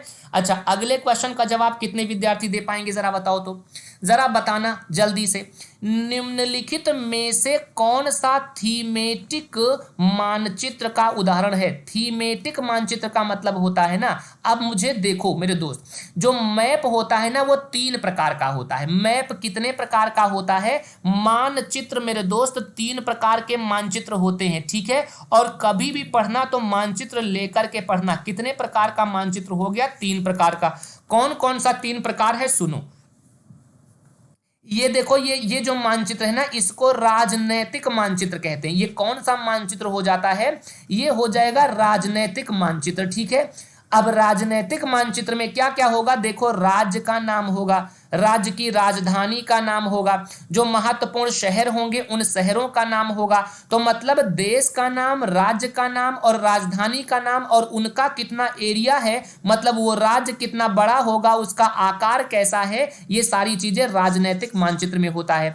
लेकिन दूसरी साइड में आप देख रहे होंगे, इसको भौतिक मानचित्र कहते हैं। ये कौन सा मानचित्र हो जाएगा मेरे दोस्त, ये भौतिक मानचित्र हो जाएगा। इसमें आपको पर्वत दिखेगा, पठार दिखेगा, नदियां, देखो ये नदियां जा रही हैं, नदियां दिखेगी, समझ रहे हो ना, ये समुंदर, ये सागर दिखेगा, खेती वगैरह, कृषि वगैरह कहां पर की जाती है, मैदान दिखेंगे आपको, ये सारी चीजें भौतिक मानचित्र में दिखेगा। लेकिन एक तीसरा होता है जिसको मेरे दोस्त थीमेटिक मानचित्र कहते हैं। क्या कहते हैं, थीमेटिक मानचित्र कहा जाता है। अब थीमेटिक मानचित्र में पर्वत, पठार, मैदान नहीं दिखेगा। इसमें देखो ये रोड का मानचित्र है, मतलब इसमें एक थीम दे दिया गया है और उसकी थीम क्या है, रोड। तो इसमें केवल आपको रोड का मानचित्र दिखाई पड़ेगा।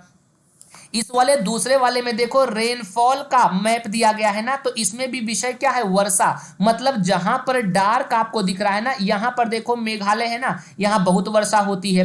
यहां पर भी देखो, यहां जहां डार्क है वहां बहुत वर्षा होती है, उससे हल्का कम वर्षा, उससे हल्का कम वर्षा। मतलब मेरे दोस्त इसमें बेसिकली थीम अर्थात विषय दे दिया जाता है कि इस मानचित्र में केवल वर्षा का मानचित्र होगा, इसमें केवल रोड का मानचित्र होगा। बात समझ रहे हो ना। तो मानचित्र 3 प्रकार का होता है बेसिकली। तो आपसे क्वेश्चन क्या पूछा है कि निम्नलिखित में से कौन सा थीमेटिक मानचित्र होगा। तो थीमेटिक मानचित्र देखो, भारत का सड़क क्या हो जाएगा, थीमेटिक हो जाएगा ना, सड़क तो थीमेटिक हो जाएगा ना। Then A will be the right answer, याद रखना। पर्वत किसमें आ जाएंगे, पर्वत तो भौतिक मानचित्र होगा ना, मैंने बताया ना, पर्वत, पठार, मैदान, झील, झरने, ये भौतिक हो जाएगा। राज्यों का मानचित्रण क्या हो जाएगा, राज्यों का मानचित्रण तो राजनीतिक हो जाएगा ना, देश का नाम, राज्यों का नाम, जिले का नाम राजनीतिक हो गया। और खेतों का मानचित्रण भी किसमें आ जाएगा, भौतिक में आ जाएगा ना, भौतिक मानचित्रण। लेकिन थीम का मतलब विषयवार मानचित्रण, चाहे सड़क का मानचित्रण हो, चाहे केवल मेरे दोस्त रेलवे का मानचित्रण हो जाए, केवल हवाई जहाज का मानचित्रण हो जाए, उसे मेरे दोस्त बेसिकली थीमेटिक मानचित्र कहा जाता है। तो तीनों मानचित्र मैंने आप लोगों को बता दिया। पहला ये मैंने कहा ये राजनीतिक मानचित्र होगा, ठीक है। पॉलिटिकल मानचित्र में आपको राज्यों का नाम दिखाई पड़ेगा और आपको राजधानी दिखाई पड़ेगी और जो महत्वपूर्ण शहर होंगे वो दिखाई पड़ेंगे। लेकिन जो फिजिकल मैप होता है, यहां पर देखो लिखा हुआ है ना, इंडिया फिजिकल मैप, भौतिक मानचित्र में आपको पर्वत दिखेगा, आपको पठार दिखेगा, आपको नदी, इसमें राज्य और राजधानी के नाम नहीं मिलेंगे। और थीमेटिक मानचित्र में एक विषय दे दिया गया कि ये केवल रोड का मानचित्र होगा, ये केवल रेलवे का मानचित्र होगा, ये केवल वर्षा का मानचित्र होगा, ये केवल तापमान का मानचित्र होता है, उसे मेरे दोस्त थीमेटिक मानचित्र कहते हैं। आशा करता हूं आप सारे प्रिय विद्यार्थी हमारे शानदार अंदाज में सीख पा रहे होंगे चीजों को। अगर समझ में आ रहा हो तो मेरे दोस्त थम्स अप जरूर करना आप लोग। अगर समझ में आ रहा है तो एक बार अंगूठा जरूर दिखाना कि गुरुजी क्लियर हो रहा है। अगर नहीं क्लियर हो पा रहा हो, अगर नहीं समझा पा रहा हो, तो आप लोग जरूर मुझे कमेंट करके दोस्त अवगत करा दीजिएगा कि आप लोग के समझ में आ रहा है कि नहीं। अगर नहीं आ रहा है तो मैं अपना तरीका थोड़ा सा वेस्ट करूंगा, थोड़ा सा बदलूंगा, लेकिन अगर समझ में आ रहा तो जरूर बताना, ठीक है ना। हाँ बिल्कुल, मौसिन राम में सबसे ज्यादा वर्षा होता है। तो दीक्षा ने, अंजलि ने, संतोष ने, विजय ने, सौम्या का, सभी लोग का उत्तर आया शानदार। अनुराग जी कह रहे 46 का ए हो जाएगा पक्का। अच्छा, आओ देखते हैं ए पक्का होता है कि नहीं। अनुराग जी ने आज कह दिया पक्का, तो आज हम पक्का ही इसको कर लेते हैं। लिखा हुआ है, देखो क्या पूछ रहा है, जरा सुनो पहले। लिखा हुआ है मेरे दोस्त कि निम्नलिखित कथनों ए और आर को पढ़िए। किसको पढ़ना है? निम्नलिखित कथन ए और आर को पढ़िए, फिर उपर्युक्त विकल्प का चयन कीजिए। पहला क्या कह रहा आपसे, लिखा हुआ है कि कर्क रेखा और मकर रेखा के बीच वाले क्षेत्रों में सबसे अधिक ऊष्मा प्राप्त होती है। मतलब the region between the Tropic of Cancer and the Tropic of Capricorn receives maximum heat. मेरे दोस्त कतई लाजवाब। देखो इस मानचित्र में देखो, ये बीच वाली जो लाइन हो जाती, इस लाइन को कहा जाता है 0 डिग्री। और 0 डिग्री का मतलब होता है इक्वेटर अर्थात विषुवत रेखा। और इसके नॉर्थ में अगर मैं मान लूं यहां पर मेरे दोस्त, तो ध्यान रखना 23.5 डिग्री नॉर्थ, जिसको कर्क रेखा अर्थात ट्रॉपिक ऑफ कैंसर कहते हैं। और इसके बाद नीचे वाली लाइन भी अगर मैं खींच दूं, इसको दक्षिण में 23.5 डिग्री साउथ को मेरे दोस्त मकर रेखा कहा जाता है, ट्रॉपिक ऑफ कैप्रिकॉर्न। अब देखो जो सूर्य होता है ना मेरे दोस्त, ये जो सूर्य है, मान लीजिए ये जो सन हो जाता है ना, सन की किरणें मेरे दोस्त एक तो 21 जून को, याद रखना 21 जून को सूर्य की रोशनी किस पर सीधी पड़ती है? कर्क रेखा पर। जून के बाद जुलाई, अगस्त, सितंबर, 23 सितंबर को सूर्य की किरणें किस रेखा पर पड़ती है? विषुवत रेखा पर। सितंबर के बाद अक्टूबर, नवंबर, दिसंबर, मेरे दोस्त 22 दिसंबर को सूर्य की किरणें मकर रेखा पर सीधा पड़ती हैं। फिर जनवरी, फरवरी, मार्च, फिर याद रखना 21 और 22 मार्च को विषुवत रेखा पर सूर्य 2 बार सीधा चमकता है, ठीक है ना। तो चूंकि मेरे दोस्त सूर्य इसी कर्क रेखा से मकर रेखा के बीच घूमता रहता है, किसके बीच में? कर्क रेखा से मकर रेखा के बीच में। तो 21 जून को मैंने बताया ट्रॉपिक ऑफ कैंसर पर, ठीक है, इसको कर्क संक्रांति। और 23 सितंबर तथा 21-22 मार्च को विषुवत रेखा पर होती है, इक्वेटर पर। और जब सूर्य साल में 2 बार विषुवत रेखा पर होती है, उसे हम विषुव की स्थिति कहते हैं। आपके एग्जाम में पूछा जाएगा प्रश्न कि इक्विनॉक्स क्या होता है। तो इक्विनॉक्स अर्थात विषुव का मतलब क्या होता है जानते हो? विषुव का मतलब होता है जब सूर्य विषुवत रेखा पर सीधा चमकता है। तो सूर्य विषुवत रेखा पर साल में कितनी बार सीधा चमकता है? तो याद रखना 2 बार। कब कब? एक तो 23 सितंबर को चमकता है, दूसरा 21-22 मार्च को चमकता है। ये पॉइंट भी आप लोग याद रखना। तो जब सूर्य कर्क रेखा से मकर रेखा के बीच में सीधा चमकता है मेरे दोस्त ना, तो यहां पर सूर्य की गर्मी सबसे ज्यादा पड़ती है। बिल्कुल, जितने भी विद्यार्थी ने पहले ऑप्शन को सिलेक्ट किया है उनका पहला तो सही हो गया। मतलब कर्क रेखा और मकर रेखा के बीच वाले क्षेत्र में सबसे अधिक ऊष्मा प्राप्त करती, ये तो सही हो गया। दूसरा कह रहा है कि कर्क रेखा एवं मकर रेखा के बीच के सभी अक्षांशों पर सूर्य वर्ष में एक बार दोपहर में सिर से ठीक ऊपर होता है। बिल्कुल मेरे दोस्त, ए और B will be the right answer. जितने प्रिय विद्यार्थी ने एक ऑप्शन को सिलेक्ट किया है उनका ए एकदम लल्लन टाप, एकदम शानदार उत्तर हो जाएगा, ठीक है ना। तो यहां पर डेट तुम लोग नोट कर लेना। 21 जून को क्या होता है? इसे हम कहते हैं कर्क संक्रांति। क्या कहते हैं? कर्क संक्रांति। और 22 दिसंबर को जब सूर्य मकर रेखा पर होता है तो उसको मकर संक्रांति कहा जाता है, ठीक है ना मेरे दोस्त। तो कर्क रेखा से मकर रेखा पर गर्मी ज्यादा होती है, ये पॉइंट आप लोग नोट कर लीजिएगा। अच्छा, इस क्वेश्चन का जवाब देखता हूं कौन विद्यार्थी देगा। उसको तो अनुराग दुबे ने 100% कह दिया था, इसलिए सही हो गया, ठीक है ना। बहुत बहुत शानदार, बहुत बहुत शानदार। नेहा जी बिल्कुल बहुत बहुत शानदार, ठीक है ना। अच्छा, बिल्कुल बीच में एक बार जाते बताओ, एक बार आते हुए, बिल्कुल बहुत बहुत शानदार। एक बार जाते हुए और एक बार आते हुए, वेरी गुड, बहुत बहुत शानदार मेरे दोस्तों। आप सारे विद्यार्थी इतना प्यार, इतना सहयोग दे रहे हैं, इसके लिए हम भी मोटिवेट होते रहेंगे, हम भी मोटिवेट होते रहेंगे। तो हम भी आप लोगों के लिए बेहतर करते रहेंगे। वादा रहा अगर आप लोग ऐसे ही सहयोग और साथ बनाए रहे दोस्त ना, तो आपका एसएसटी में ना मैं मैक्सिमम नंबर आपको दिलाऊंगा, ये आपसे वादा है, ठीक है ना दोस्तों। बस आप लोग चैनल को सब्सक्राइब लाइक करते रहिएगा, ठीक है, शेयर करते रहिएगा, पसंद आएगा तो लाइक का बटन जरूर दबाना और कमेंट भी जरूर आप लोग करते रहिएगा। हम भी मोटिवेट रहेंगे, आप लोगों को भी बहुत आगे ले जाएंगे, परेशान मत होना। लिखा हुआ है, अभी तो मैं केवल एसएसटी ही पढ़ा रहा हूं, अभी वक्त तो आने दो, अभी परेशान मत होइएगा, ठीक है ना।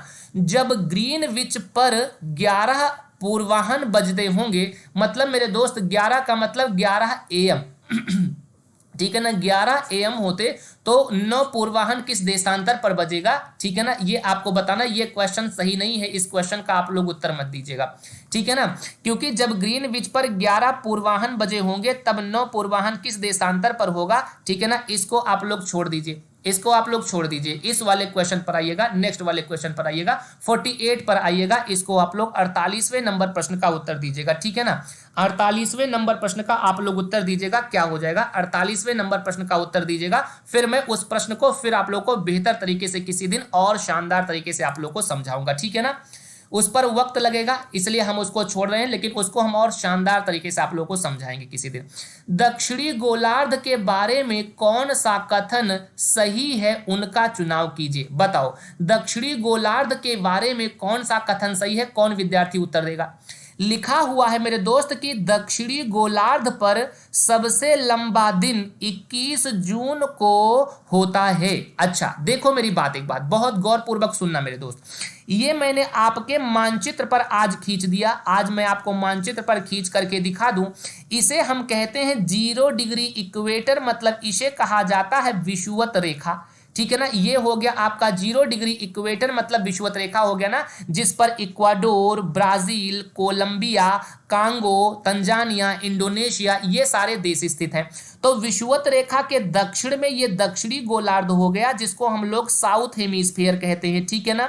विषुवत रेखा के उत्तर में मेरे दोस्त उत्तरी गोलार्ध हो जाता है, जिसको हम लोग नॉर्थ हेमिस्फीयर कहते हैं। तो उत्तरी गोलार्ध में कनाडा, अमेरिका, मैक्सिको, रशिया, यहाँ देखोगे मंगोलिया, चाइना, ये सारे देश पड़ते हैं। तो देखो दोस्तों, अगर मैं आप लोग को बताऊं तो यहां से मान लीजिए भारत के बीचों बीच से ये कौन सी रेखा गुजरती है, ये तो ट्रॉपिक ऑफ कैंसर होगा ना, इसको हम लोग कहते हैं कर्क रेखा ना। तो सूर्य तो 21 जून पर कर्क रेखा पर सीधा चमकता है ना, तो जब सूर्य 21 जून को कर्क रेखा पर चमकता है तो सबसे बड़ा दिन उत्तरी गोलार्ध में होता है। ये बात ध्यान रखना, सबसे बड़ा दिन उत्तरी गोलार्ध में कब होगा, सबसे बड़ा दिन उत्तरी गोलार्ध में 21 जून को होगा। और 21 जून को सबसे छोटा दिन कहां पर होगा, ये दक्षिण में जो मैंने मकर रेखा खींच दी ना, इस मकर रेखा को ट्रॉपिक ऑफ कैप्रिकॉर्न कहते हैं मेरे दोस्त, याद रखना। दक्षिणी गोलार्ध में 21 जून को सबसे लंबी रात होगी, ठीक है ना, सबसे लंबी रात होगी, ये बात ध्यान रखना। 21 जून को मकर रेखा मतलब दक्षिणी गोलार्ध में सबसे लंबी रात, लेकिन 21 जून को उत्तरी गोलार्ध में सबसे लंबा दिन क्यों होगा, क्योंकि मेरे दोस्त 21 जून को सूर्य कहां पर होता है, कर्क रेखा पर। और पूछा क्या था आपसे कि दक्षिणी गोलार्ध पर सबसे लंबा दिन 21 जून को, नहीं गलत हो जाएगा, सबसे छोटा दिन होगा, सबसे छोटा दिन, ठीक है। दूसरा, दक्षिणी गोलार्ध पर सबसे छोटा दिन 21 जून को होता है, बिल्कुल ये बात सही हो जाएगा ना, क्योंकि 21 जून को सबसे बड़ा दिन होता है कहां पर, उत्तरी गोलार्ध में, तो बी वाला सही हो जाएगा। दूसरी बात, 21 मार्च एवं 23 सितंबर को दक्षिणी गोलार्ध में दिन तथा रात की अवधि समान होती है, बिल्कुल मेरे दोस्त, जब सूर्य विषुवत रेखा पर होता है, सूर्य विषुवत रेखा पर 21 मार्च को आता है और 23 सितंबर को आता है, तो जब सूर्य विषुवत रेखा पर 2 बार सीधा चमकता है ना, तो दोनों गोलार्धों में दिन तथा रात की अवधि हो जाती है बराबर। Then B and C will be the right answer. जितने प्रिय साथी ने 4 ऑप्शन को सिलेक्ट किया है उन सारे विद्यार्थियों का 4 will be the right answer. तो शबाना ने सी दिया है, अंजलि ने सी दिया है, सोनिया ने दी दिया है, और धनेश ने दिया है, पूजा ने दिया है, बाकी सारे विद्यार्थी भाई साहब ना सी दे दिए हैं, बाकी सब लोग डी। पूजा जी डी दिया, दीक्षा ने डी दिया, स्वतंत्र ने डी दिया, धना ने डी दिया डी, सुशीला ने, रीतू ने, सोनिया ने, जिसने डी दिया उनका उत्तर सही हो जाएगा। ए वाला गलत हो जाएगा ना, ए आंसर आपका गलत हो जाएगा, क्योंकि 21 जून को सूर्य उत्तरी गोलार्ध में सीधा चमकता है ना, तो सूर्य जहां पर सीधा चमकेगा वहीं पर तो दिन बड़ा होगा ना, तो उत्तरी गोलार्ध में यहां होगा, उत्तरी गोलार्ध में, ठीक है ना। अच्छा अगले क्वेश्चन का उत्तर आप लोग बताना, नेक्स्ट प्रश्न का उत्तर कौन विद्यार्थी देगा, शानदार तरीके से इस क्वेश्चन का उत्तर बताना। 49 नंबर लिखा हुआ है, दिन में 2 बार नियम से महासागरीय जल का उठना एवं गिरना क्या कहलाता है, बताओ।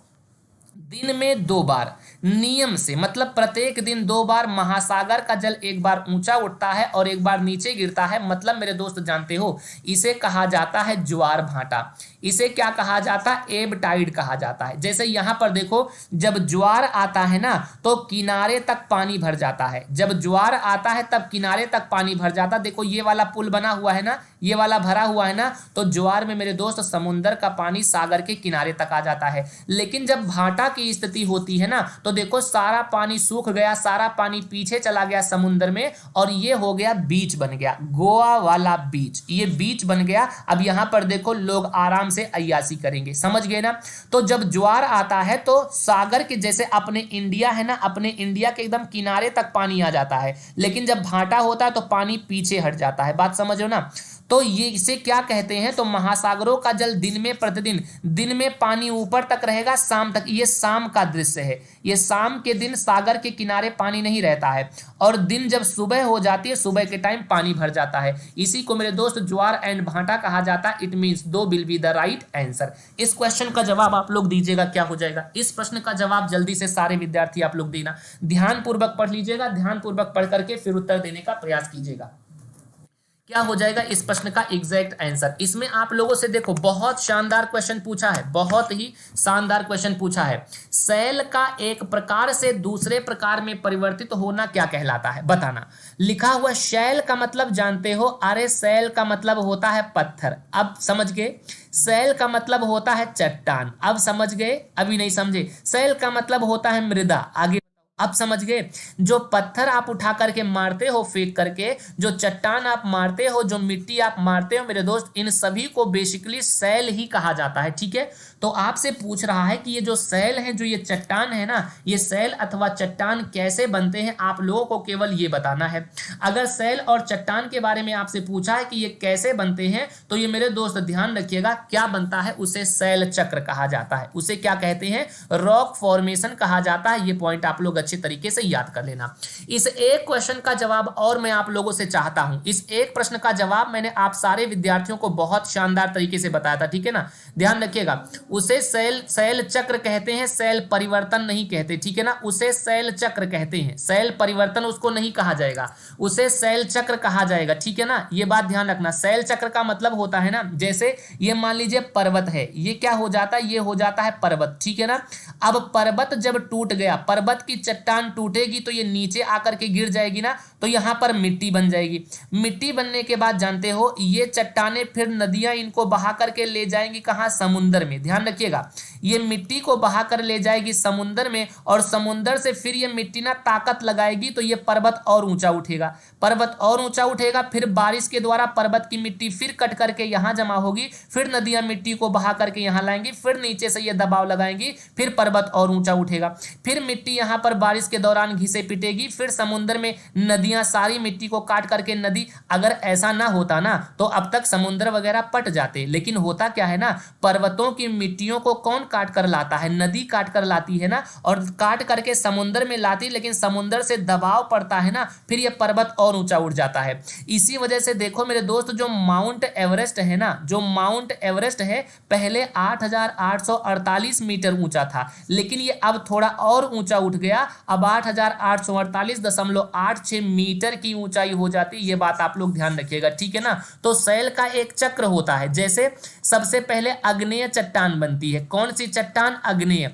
अग्नेय के बाद वो कायांतरित चट्टान भी हो सकती है, क्या होती है, कायांतरित भी हो सकती है, और उसके बाद में उसके टूटने फूटने से अवसादी चट्टान भी हो जाती है, और अवसादी चट्टान फिर जमीन के नीचे जाकर के वो कायांतरित और वगैरह वगैरह बन जाती है। इस प्रश्न का जवाब कौन विद्यार्थी देगा, जरा मुझे बताना। नेक्स्ट क्वेश्चन का उत्तर बताइएगा, क्या हो जाएगा, जल्दी बताइएगा। नेक्स्ट क्वेश्चन का उत्तर इसका आप लोग शानदार तरीके से दीजिएगा, ठीक है ना, शानदार तरीके से दीजिएगा। और दोस्तों अगर क्लास पसंद आ रहा हो ना तो प्लीज आप लोग सब्सक्राइब जरूर कर लीजिएगा, ठीक है ना, सब्सक्राइब कर लेना। आपको इसी तरीके का वीडियोस हर दिन में लेकर के 11 बजे रेगुलर क्लास रहती है, आप लोग को अच्छे तरीके से पता होगा, ठीक है। और लाइक वाइक कर दिया करो, थोड़ा इतनी कंजूसी मत कर दिया करो, ठीक है। गुरुजी की मेहनत को कम से कम इतना तो आप आपको करना ही चाहिए और अपने उन दोस्तों में जरूर शेयर कर दिया करो मेरे दोस्त जो लोग टेट सीटेट सुपर टेट की तैयारी करते हैं, क्योंकि एसएसटी की क्लास मिलती नहीं है, ठीक है ना। इसलिए मैंने सोचा तो सारे विद्यार्थियों को इसका लाभ मिल जाए। अगला क्वेश्चन आपसे पूछा है कि निम्न युग्मों पर विचार कीजिए और उचित विकल्प का चयन कीजिए। क्षेत्र में लिखा है उत्तरी अमेरिका। उत्तरी अमेरिका में घास के मैदान को प्रेरी कहते हैं, बिल्कुल। और उसके बाद में मध्य एशिया में स्टेपी कहते हैं, बिल्कुल। ऑस्ट्रेलिया में घास के मैदान को डाउन्स कहा जाता है और दक्षिण अफ्रीका में बेल्ड कहा जाता है। तो केवल ए का मिलान सही है और उसके साथ में 3 का मिलान सही है, ये बात आप लोग जानते हैं, ठीक है ना। तो 1 और 3 कहां पर हो जाएगा जरा मुझे बताओ। केवल 2 युग्म सही है। कितने युग्म सही हैं? केवल 2 युग्म सही हो जाते हैं। कौन कौन? एक मध्य एशिया वाला और एक उत्तरी अमेरिका वाला। और आपको अगर याद हो, मैंने आप लोगों को शीतोष्ण घास मैदान पढ़ाए थे ना, मैंने आप लोगों को शीतोष्ण घास का मैदान पढ़ाया था। अगर आप लोग को याद हो, भूले ना हो तो जरा फिर से आप लोग सुन लो कि हमारे धरती पर शीतोष्ण घास के मैदान कहाँ कहाँ पर पाए जाते हैं। जरा सुनना आप लोग। जैसे मेरे दोस्त ये मान लीजिए मैंने एक 0 डिग्री इक्वेटर खींच दिया। सबसे पहले आपको मैं ये समझा चुका हूं, लेकिन आज फिर रिवाइज कर रहा हूं। ये 0 डिग्री इक्वेटर का मतलब क्या हो गया? ये आपका हो गया विषुवत रेखा, ठीक है। ये आपका विषुवत रेखा हो गया ना। अब विषुवत रेखा के उत्तर दिशा में ये उत्तरी गोलार्ध मतलब नॉर्थ हेमीस्फेयर हो गया और इसके दक्षिण में दक्षिणी गोलार्ध अर्थात साउथ हेमीस्फेयर हो गया। ये बात आप लोग अच्छे तरीके से जानते हैं। अब मैंने आप सारे विद्यार्थी को बताया हुआ था क्या कि कनाडा और अमेरिका के बीच में यहाँ ऊपर देखो कनाडा दिखेगा, नीचे संयुक्त राज्य अमेरिका। तो कनाडा और अमेरिका के बीच में कौन सा घास का मैदान पाया जाता है? उसे कहते हैं प्रेरी, ठीक है ना। प्रेरी घास का मैदान यहाँ देखो कनाडा और यूनाइटेड स्टेट ऑफ अमेरिका के बीच में कौन हो गया? प्रेरी। ये ठंडे घास के मैदान है, ठीक है ना। दूसरा, ये यूरोप महाद्वीप में, यहाँ पर मैंने आपको यूरोप महाद्वीप में एक घास का मैदान बताया था जिसका नाम था पुस्ताज। पुस्ताज घास का मैदान किस देश में बताया था? हंगरी में बताया था ना। और यहाँ रशिया देख रहे हो ना, रशिया के पास में यहाँ यूक्रेन तक पूरा ये फैला हुआ एक लंबा सा घास का मैदान था। इसके बारे में मैंने बताया था, इसे स्टेपी घास का मैदान कहते हैं। और यहाँ चाइना और रशिया और मंगोलिया के पास मैंने आपको मंचूरिया घास का मैदान बताया था। याद आया कि भूल गए? फिर बताओ प्रेरी कहां पर है? तो prairie, पुस्ताज, steppe, Manchuria. Prairie, पुस्ताज, steppe, Manchuria, ये तीनों शीतोष्ण घास के मैदान है, ठीक ना। और उत्तरी गोलार्ध में भी है। अब दक्षिणी गोलार्ध में मेरे दोस्त, यहां आपको मैंने अर्जेंटीना में कौन से घास के मैदान बताए थे? अर्जेंटीना में मैंने आपको कहा था कि सर पंपास घास का मैदान मिलता है, पंपास, दक्षिणी गोलार्ध में। और यहाँ साउथ अफ्रीका देश में, दक्षिण अफ्रीका देश में मैंने आप लोगों को वेल्ड घास का मैदान बताया था, वेल्ड।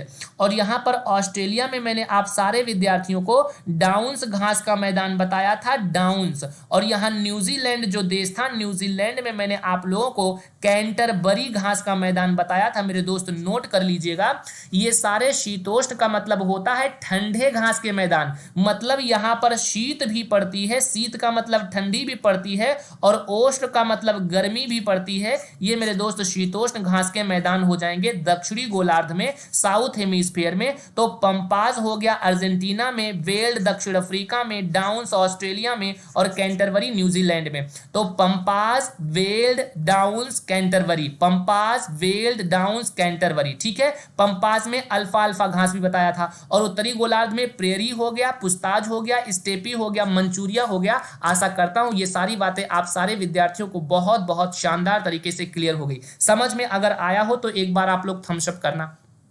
समझ में आया हो तो एक बार आप लोग थम्स अप कीजिएगा। और आज की क्लास को मैं यहीं पर विराम दूंगा, ठीक है ना। आज की क्लास को मेरे दोस्त मैं यहीं पर विराम दूंगा। लेकिन इन सारी चीजों को आप लोगों से निवेदन है मेरे दोस्त कि बेहतर तरीके से ईमानदारी से पढ़ लो, ठीक है। ईमानदारी से पढ़ा रहा हूं, ईमानदारी से पढ़ लीजिएगा तो आपका एसएसटी में ना 60 में 60 अगर मैं ना कह सका तो मेरे दोस्त 50 से 55 के बीच में तो मैं आपका जरूर कहूंगा कि एसएसटी में सोशल साइंस में मैं आपको दिलाऊंगा। फिर चाहे हिस्ट्री हो, ज्योग्राफी हो, पॉलिटी हो या पेडागोजी हो, ये मेरी जिम्मेदारी है। लेकिन आप चैनल को सब्सक्राइब करके रखिएगा, ठीक है ना, और बेल आइकन को दबा कर रखिएगा ताकि नोटिफिकेशन आपको मिल जाए क्लासेस का, ठीक है। पर पसंद आया हो मेरे दोस्त तो प्लीज लाइक का बटन दबाना और अपने उन्हीं दोस्तों में केवल शेयर करना जो सीटेट की, जो टेट की और सुपर टेट की तैयारी करते हैं, ताकि मेरे दोस्त आगे चल के सुपर टेट में मैं आपको करंट अफेयर और जीएस के बेहतरीन पोर्शन को कवर करा पाऊं, ठीक है ना। तो यहां तक क्लास कैसी लगी मेरे दोस्त, जरूर आप सारे विद्यार्थी मुझे कमेंट करके जरूर अवगत कराइएगा शानदार तरीके से। तो धन लक्ष्मी जी, धनेश जी, लक्ष्मी जी, सुशीला जी, अर्चित चौधरी, रेशमा मंसूरी, गीतांजलि जी, बहुत बहुत धन्यवाद, बहुत बहुत थैंक यू दोस्तों आप सारे लोगों का जुड़ने के लिए। अनुराग दुबे जी, दीक्षा सिंह, जैस्मीन, नीतू कुमारी, सौम्या कुमारी, दीक्षा जी, सभी साथी का बहुत बहुत शुक्रिया मेरे दोस्त, बहुत बहुत शुक्रिया। कम से कम 100 लाइक तो हो ही जाए, कम से कम 100 लाइक तो हो ही जाना चाहिए अगर 100 लोग हमारे साथ आप लोग जुड़े, ठीक है ना। तो जैस्मीन जी 109 19 लोग लाइक करो, बिल्कुल वही तो हम कह रहे ना जितने लोग थे। नीतू कुमारी, सौम्या जी, सभी, विजय कुमार जी, प्रथा जी, कैसा क्लास लगा, क्लास खत्म होने के बाद आप लोग कमेंट बॉक्स में मेरे दोस्त जरूर बताएंगे, ठीक है ना। अनुराग दुबे जी, सर संख्या बहुत आगे तक जाएगा, बिल्कुल अनुराग दुबे जी, आप सारे विद्यार्थियों का सहयोग अपेक्षित है। और पीडीएफ के लिए जीएस एक्सपर्ट ऑफिशियल का टेलीग्राम चैनल है, ये बात आप लोग याद रखना। यहां पर आप लोग देख लीजिएगा कौन सा टेलीग्राम चैनल है, जीएस एक्सपर्ट ऑफिशियल के नाम से मैंने आप लोग को अच्छे तरीके से बताया था। वहां पर मैं पीडीएफ अभी जो है इसको डाल दूंगा, ठीक है ना। यहां पर इस नाम से देख लो, जीएस एक्सपर्ट ऑफिशियल, ठीक है। जीएस एक्सपर्ट ऑफिशियल के नाम से ये टेलीग्राम चैनल है, OFFICIAL। और ऊपर देखो मैंने पिन भी किया, वो पिन नहीं किया है आज, क्या आज पिन नहीं किया है। चलो ठीक है फिर दोस्तों, मुलाकात करते हैं आप लोगों से नेक्स्ट सेशन में। सवाना करिए सर जी प्लीज बता दीजिए, हम दिन को क्लास नहीं ले पाएंगे क्योंकि हम स्कूल चले जाते हैं, तो ये क्लास कहाँ पर मिलेगा। ये क्लास यहीं पर मिल जाएगा, आप देखो सामाजिक विज्ञान का आपको लिस्ट में मिल जाएगा, आप अंदर में खोजोगे तो आपको जरूर मिलेगा, ठीक है ना, परेशान मत हो, मिल जाएगा सवाना जी। आप जब खोलोगे इस साइट को तो वहां पर आपको मिल जाएगा, आप एकदम टेंशन मत लीजिएगा, ठीक है ना। तो चलिए दोस्तों मिलते हैं फिर आप लोगों से नेक्स्ट क्लास में, तब तक के लिए थैंक यू, जय हिंद।